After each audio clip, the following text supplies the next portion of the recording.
Man, well, I'm just glad that this damn card is over.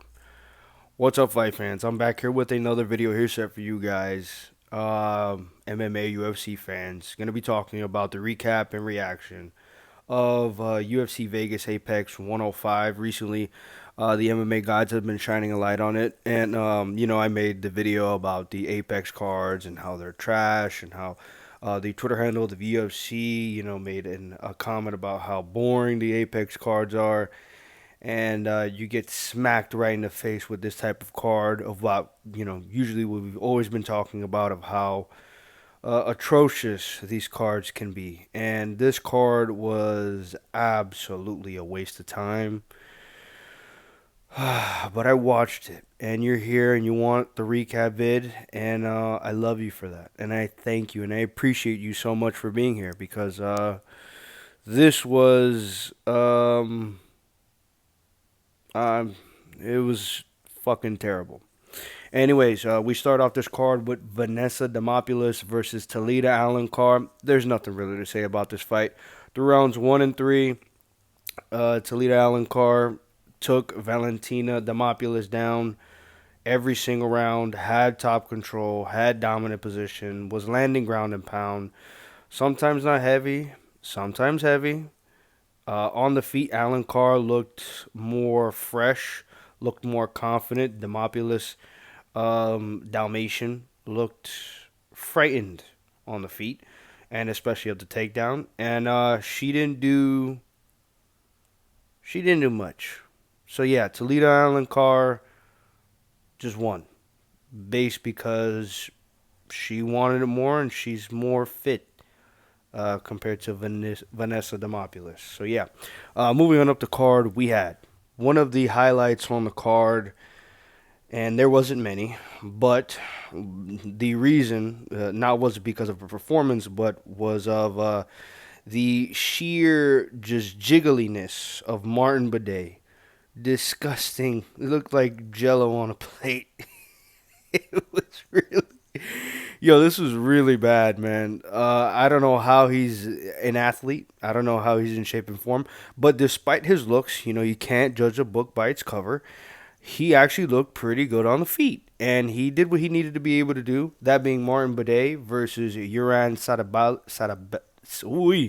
Sadibaldiev. Excuse me, ladies and gentlemen. I had to go through that a few times because that's a name that is very foreign to me. Martin Bidet was supposed to fight Kennedy Nzechukwu. Got real lucky that he didn't fight him because Kennedy would have completely shell shocked his world and got him out of there in like 3 minutes, maybe two. But Martin Bidet, man, he roughed it out. Whether it be on the feet, he looked a lot more complete. He looked a lot better. His defense was actually really capable with his high guard against Uran. So Uran really didn't land anything at all or anything clean, mostly on the guard of Martin Bidet. So the kicks were really good. The in clinch work with the elbows and the knees, making it dirty and nasty, and it went to a decision victory for Martin Bidet. He had the last time out a decision victory against Andrei Arlovsky, which was very, very underwhelming. This was a better performance, but again, being at heavyweight, we're looking for finishes. We're not looking for decisions. And Martin Bidet, he gets the job done. At least he has the cardio to be able to go 15 minutes and display that. Even though this dude just literally made his UFC debut, and he was like outweighed by like 50 pounds. Like you could definitely tell it on screen. But yeah, Martin Bidet gets the dub, and hopefully he can. I don't know. I don't care. He can keep the jiggliness, man. It's entertaining to be able to see that on television and know that this dude is getting paid as an athlete. That is insane to me.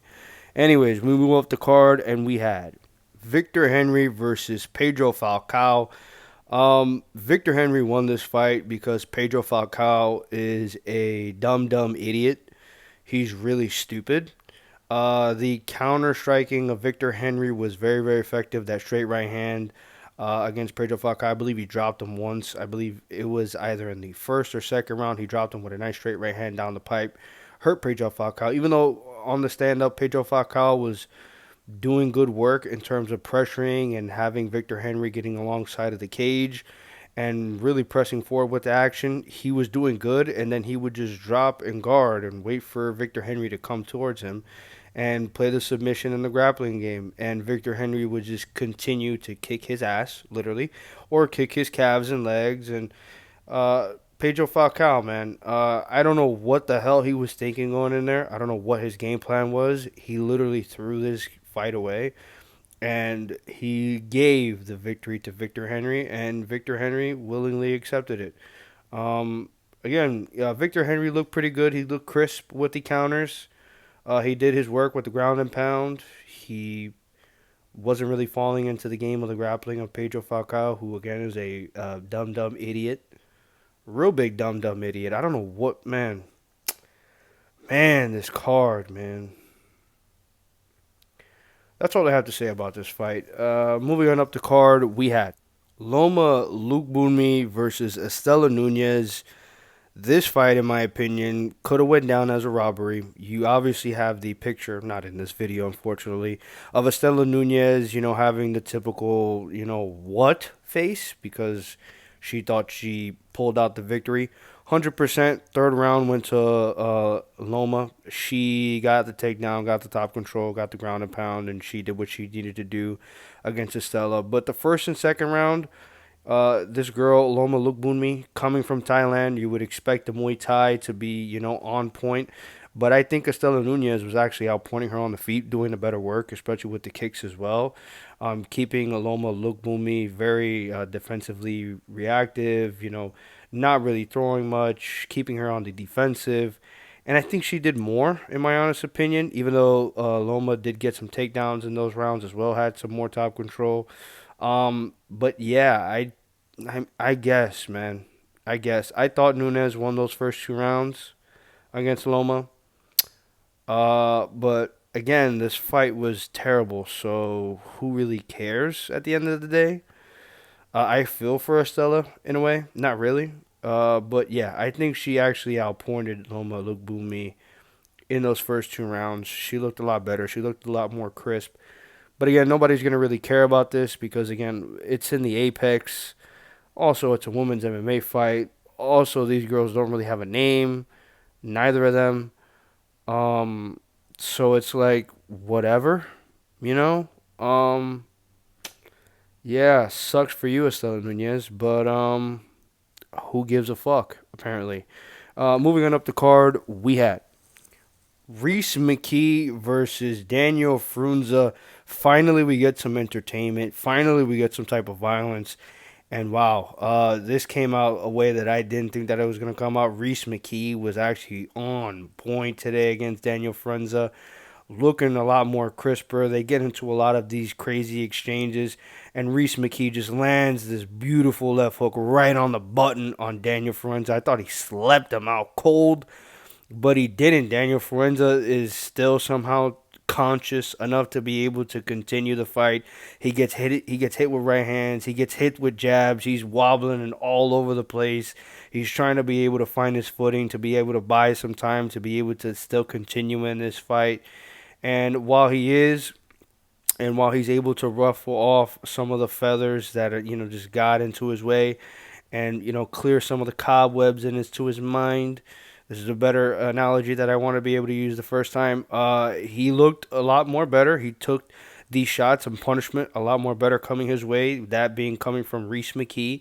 And he still continue on forward, but then after the round finished and Forenza seemed to be getting some momentum his way with the stand-up, and Reese McKee somehow, some way, when he had him hurt all over the place, couldn't be able to finish him, the doctors came in. They saw that disgusting lip that you see there, the busted up eye where he couldn't really see coming out of it.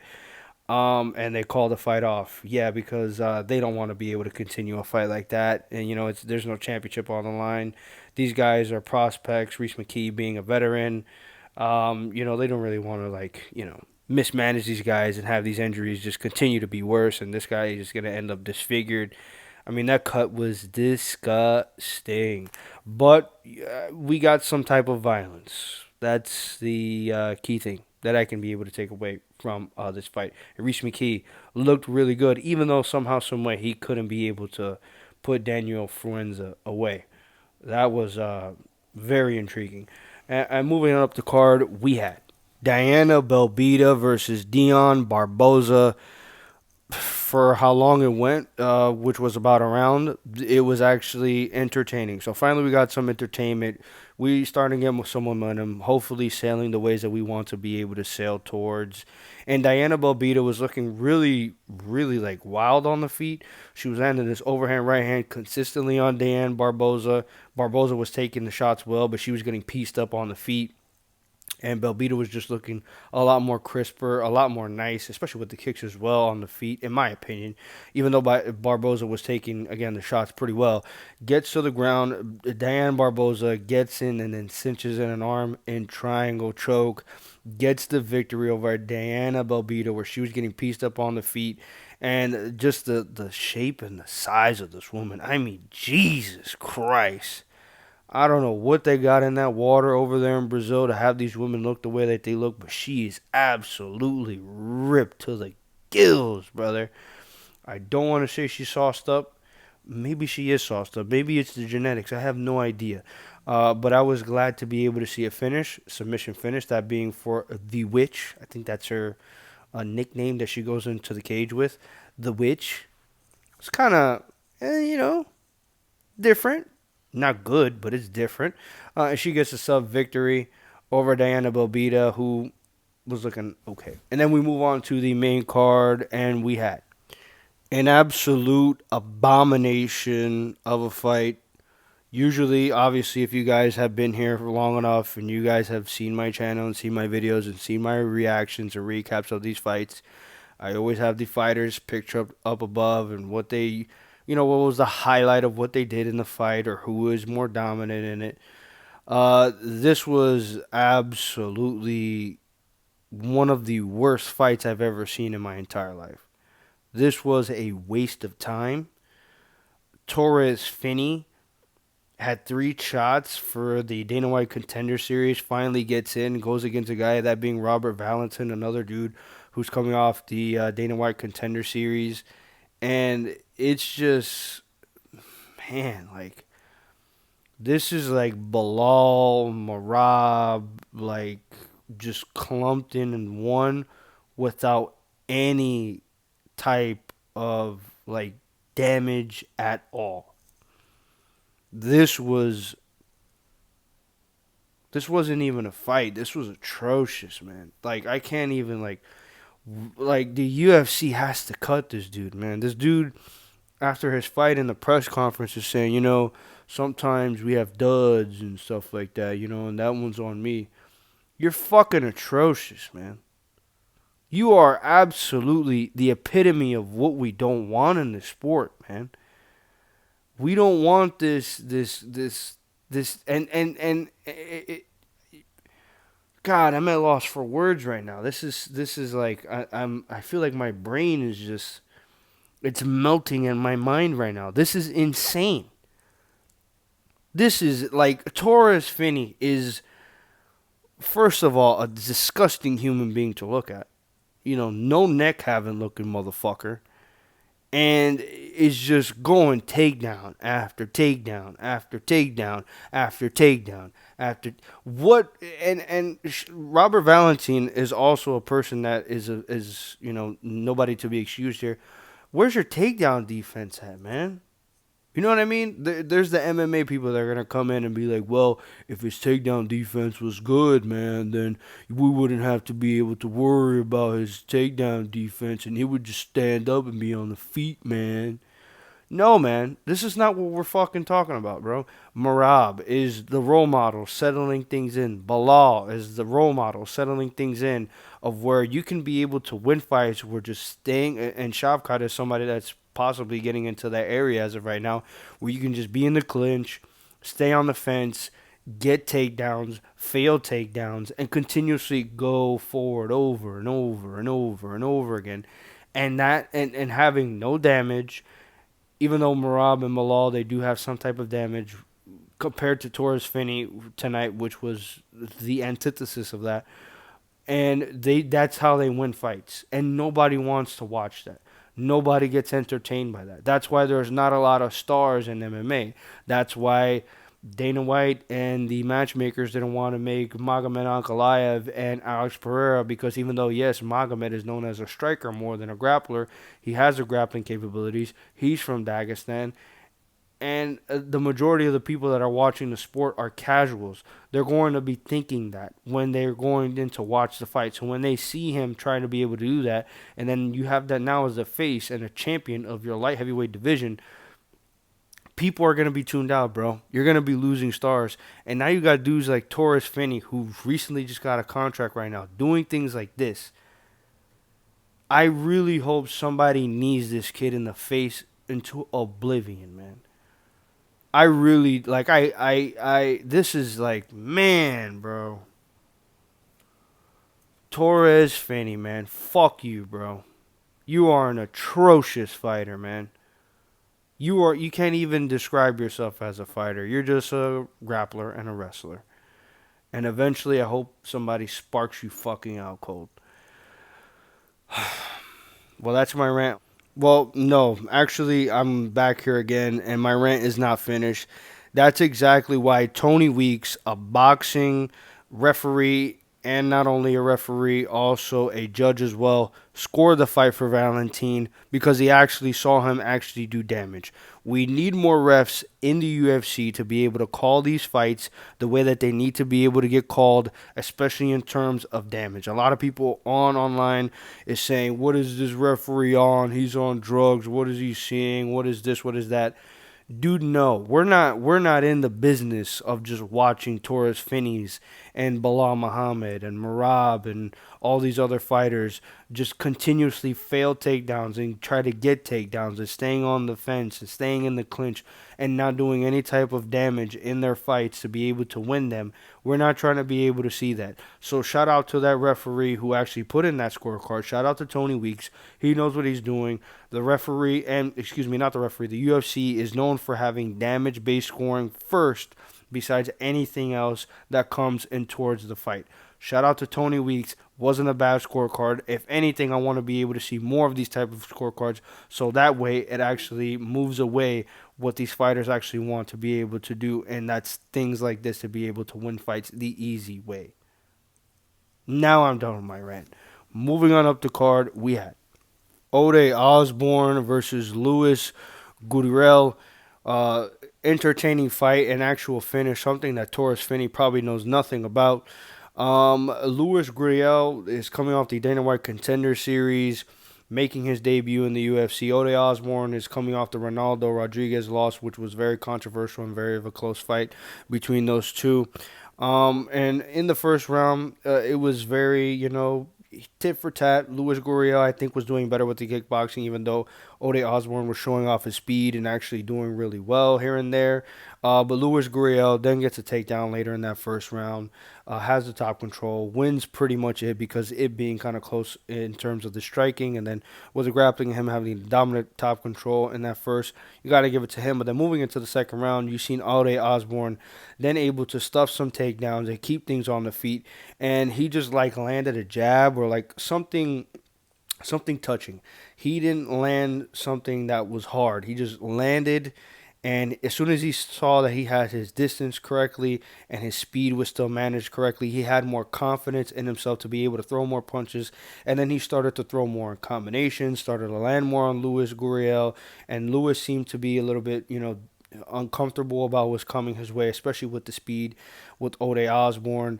And then while in an exchange, Ode Osborne just lands a beautiful right hand right on the button of Louis Gurriel, drops him badly. I thought the fight again could have been stopped right then and there at that moment. The referee wanted to continue some ground and pound here and there, and Ode Osborne gets a TKO victory over Louis Gurriel. So he's, just straying away, that being Ode Osborne, from being cut from the UFC. Still has a lot of speed, is very technical, is well-rounded. It can be a tough out for anybody that he really is coming up against, that being a young prospect or an older vet in the flyweight division. But still is nothing of note, if we're going to be quite honest, for Ode Osborne. But yeah, against Louis Gurriel, he's going to look a lot better than what he is compared to better competition in the flyweight division. And moving on up the card, we had Brad Tavares versus GM3 Gerald Mearshot. A clash collision in the middleweight division against the guys, the wily old vets. And I'm not going to lie, man. Brad Tavares looked like a top 15 ranked fighter in this fight, man. He was looking crisp, was stuffing the takedowns of GM3, keeping things on the feet. His hands were very crisp. His kicks were looking pretty good. The 1-2s, the right hand was there in the face on GM3. That was money throughout the entirety of the fight. GM3 couldn't really get out of the way of it until the third round happened, and usually, the third round always goes GM3's way. And Brad Tavares, man, he was looking crispy, man. Stuff in the takedowns. He's known for having great takedown defense, and his boxing and kickboxing was actually on point. It was nice to be able to see that. And while he did land a nice right hand on GM3, I think he dropped him in the first round. But then after that, GM3 started to take the right hands a lot better, but still was getting landed on his chin continuously. In the second round, it was pretty much the same thing. Brad Tavares is doing his thing against GM3 on the feet, even though GM3 had his moments, even though his moments were kind of like weak. They weren't like anything of note.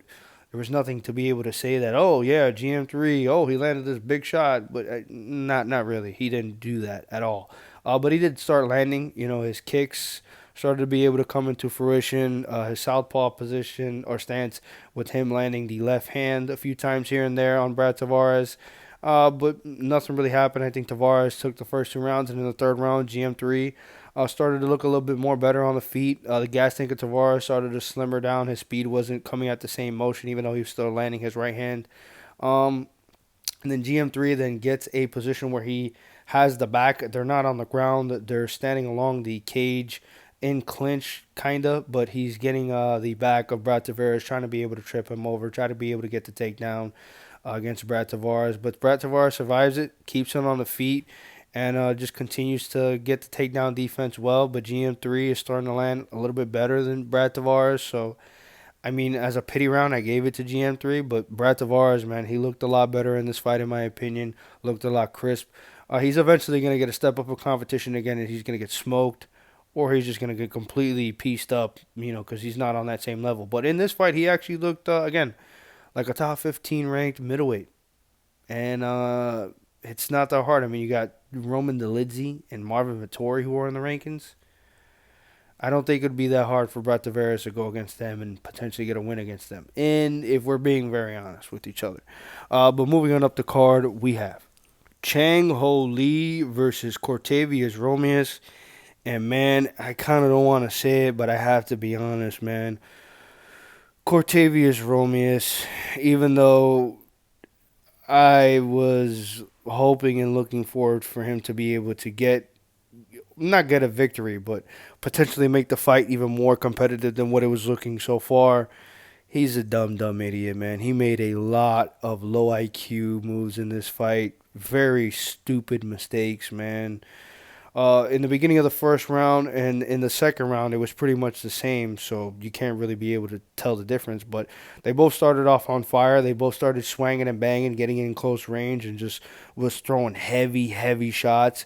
And then after that, it just went into a Chang Ho Lee, level change. And then after the level change, gets the takedown. And while he does get the takedown, Cortavius Romeus in the first round does switch the position, gets top control after Chang Ho Lee had some dominant position on top of Cortavius. But while Cortavius has top control, he's then going and looking for the back. He's riding too high. He falls off. Then he tries to fish for an armbar. And then when he tries to fish for an armbar, Chang Ho Lee then goes on top of him. And then he gets his back. Then he has, the arm in triangle with the body triangle. Excuse me.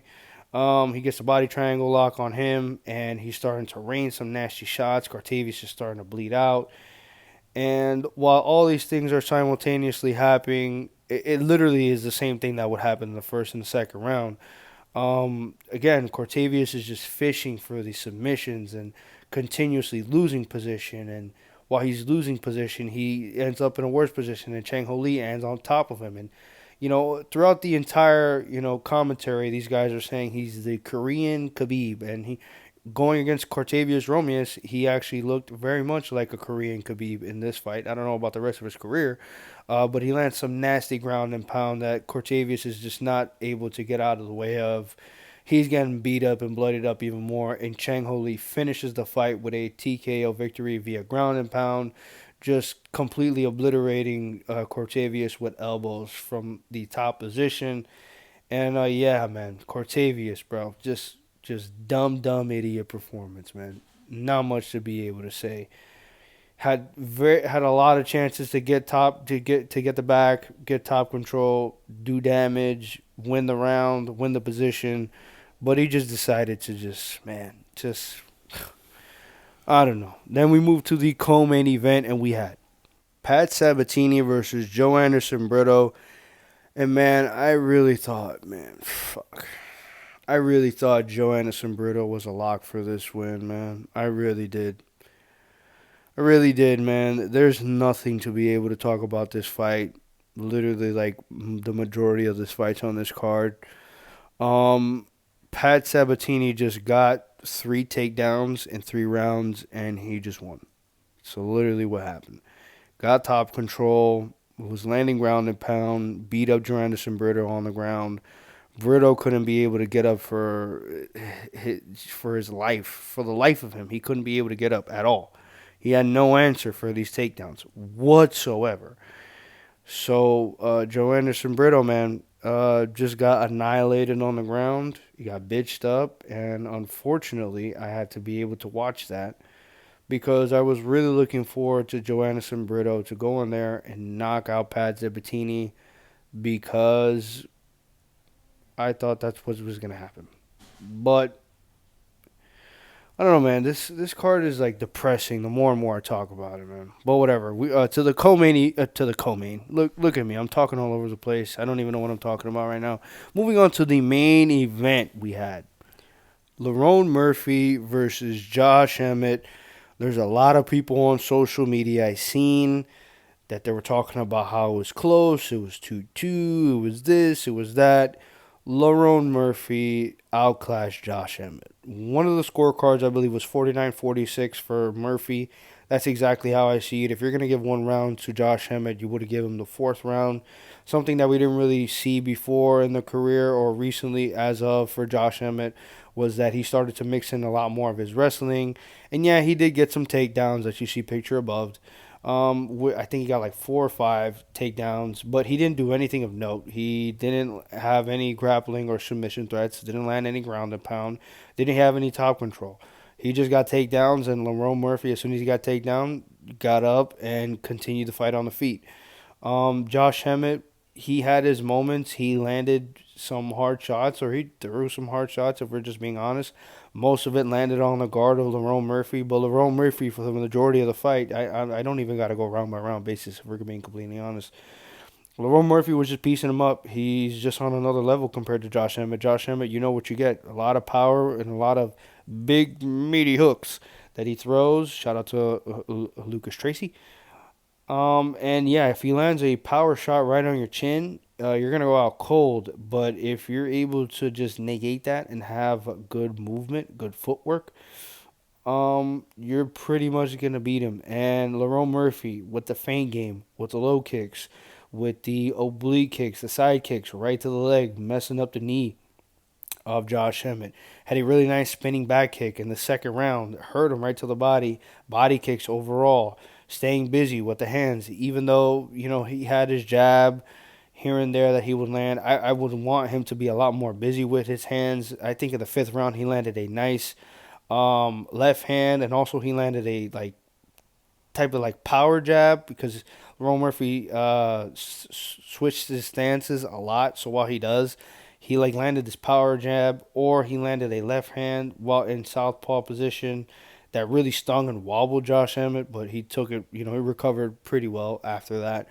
And while ever Josh Emmett wanted to get in those range where he just wanted to let loose with those hooks, Lerone Murphy was just ready with the elbows, and he was landing them at will, cut him up. That being Josh Emmett with some elbows, and yeah, this was clear. This was not close at all, in my opinion.